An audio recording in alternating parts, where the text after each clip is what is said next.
Today on Passion for Food, we're getting a little saucy and talking all about one of the classics, Hollandaise sauce.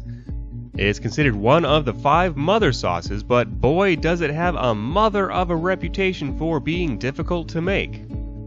But is that reputation ready for refutation?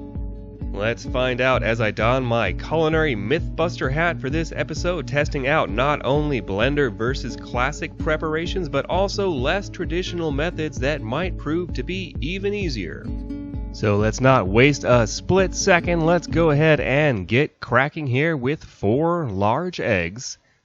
And you know, from all of the yolk separation techniques I've tried over the years, really I like the classic double shell juggling. I really think that one just works the best.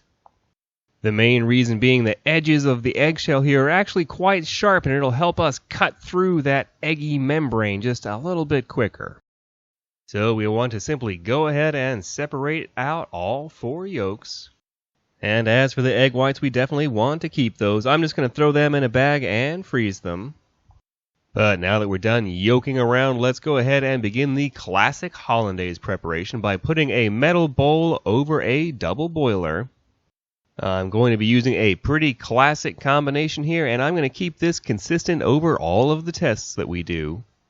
So in addition to our 4 egg yolks, we have 1 tablespoon of fresh squeezed lemon juice, about half a teaspoon of salt, and about 1/4 teaspoon of cayenne pepper.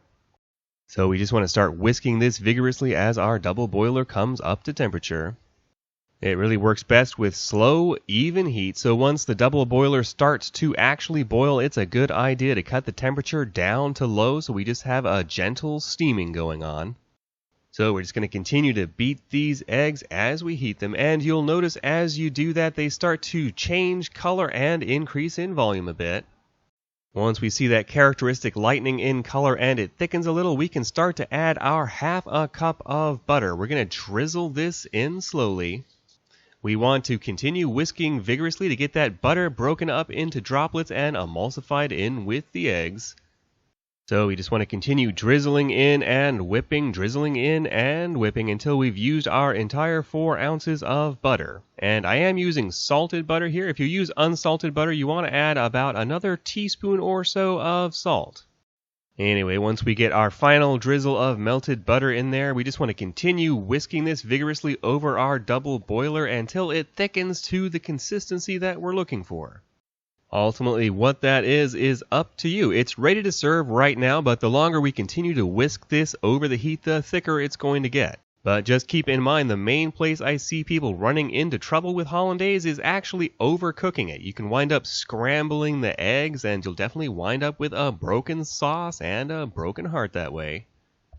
If yours winds up getting a little too thick, just whisk in a tablespoon of water at a time until you get it back to the consistency you want.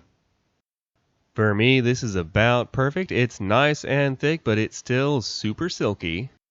When you pour it off a spoon, you should definitely see a stream and not droplets, and it should be able to coat the back of a spoon easily.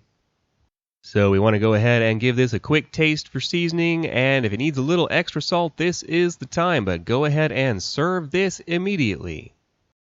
Over some eggs, Canadian bacon, and a split toasted English muffin gives us the classic Eggs Benedict. That really is a beautiful sauce. So wait, we're done, right? Well, hang on. Now, I've always been kind of a skeptical guy, and I'm a little frizzled by the drizzle. Like, is all that slow drizzling and gradual beating of the eggs actually necessary? Let's explore a couple of other options here and see how those sauces turn out. And just like before, we're going to whisk our egg yolks and other ingredients over our double boiler until it lightens and thickens just slightly in color, and then we're going to throw in cold butter straight from the fridge. Yes, that's cold butter. I always have been kind of a cool guy. And at first I was going to put the butter in 3 batches, but after thinking about it for a minute, I decided, hey, let's just throw it all in there. And we're basically done. We just want to continue whisking and mixing this over the double boiler until all the butter is melted and then the Hollandaise thickens up to the consistency that we're looking for. Again, cook it a little longer if you want it to be thicker. I left this one a little thinner than the last one, but it is still a beautiful hollandaise. So apparently the need to slowly drizzle in your butter amounts to just so much culinary hogwash. Although I guess you could argue that the cold butter melting in slowly with the eggs is still kind of a slow drizzle of butter, so let's test out one more scenario. I haven't seen anyone else do it this way. I'm calling it the double boiler catastrophe. And this is meant to be worst case scenario. We're just going to throw everything, including our melted butter, into the double boiler. No whipping the eggs, no nothing. Now, just like any licensed culinary instructor will tell you, this is just terrible. This will never work. You cannot achieve a stable emulsion simply by throwing all of that fat in there and beginning to whisk it. Those little fat droplets will not be able to distribute evenly through... well, sacre bleu, that appears to have worked just fine. And to understand why, let's take a moment and talk about the science behind the excellent properties eggs have for emulsification. There are several different proteins in eggs that aid with emulsification, but the main thing we're going to talk about is lectin, and this is found primarily in the egg yolks. The important thing about this particular protein is it has one end that's hydrophobic and one end that's hydrophilic, meaning one end is attracted to water and the other end is repulsed by water, which makes them extremely versatile emulsifiers. Something on the left there would represent an egg custard that's mostly water with a little fat, and something on the right would represent something like a hollandaise or mayonnaise that's mostly fat with a little bit of water. That is the magic of lectin. So now that we're thick as thieves from that emulsification explanation, you know the drill. We're just going to continue whisking and cooking this until it's the consistency that we're looking for. And not to keep beating on about this, but you do want to get cracking and serve this excellent sauce immediately. And as we can see, even though this hollandaise was made completely the wrong way, it came out oh so right. But now that we know a little more about the magic of emulsification, let's see what other kind of shenanigans we can get away with. So I'm going to go ahead and prepare two different blender versions and compare that hollandaise to the more traditional double boiler methods. And we're just going to throw everything except for the melted butter in there and give it a spin on high for about 1 minute. You'll see the color lighten up a little bit, at which point we want to drizzle in our butter, but this time the butter needs to be very hot, basically as hot as you can get it before it starts to brown. Supposedly that will be enough to cook our eggs. I'm a little bit dubious about that, but I do think it helps the sauce thicken up for us. So we're just going to continue to blend on high for a minute or two until it's nice and thick. The longer we blend this, the thicker it's going to get, but this is about perfect for me. But what about the eggs in there? Are those actually cooked? You know, I've had people assure me that through a combination of the heat from that hot butter and the heat produced from the friction of the blender, that's going to be plenty to cook those eggs. But I found my skepticism flaring once more, so let's do one final test to actually see if that's true or not.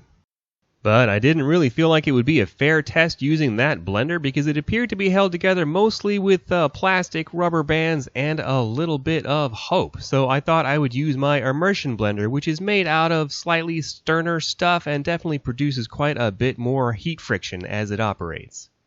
So just like before, we're going to throw everything except for the melted butter in here and give it a blend until it starts to lighten up and thicken slightly.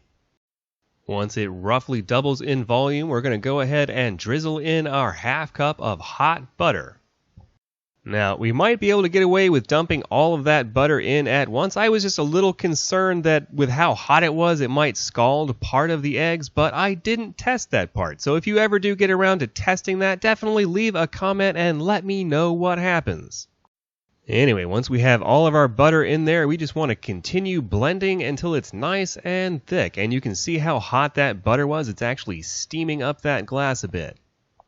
I wanted to give this a fair chance of working, so I continued to blend until it was about the maximum thickness that I like.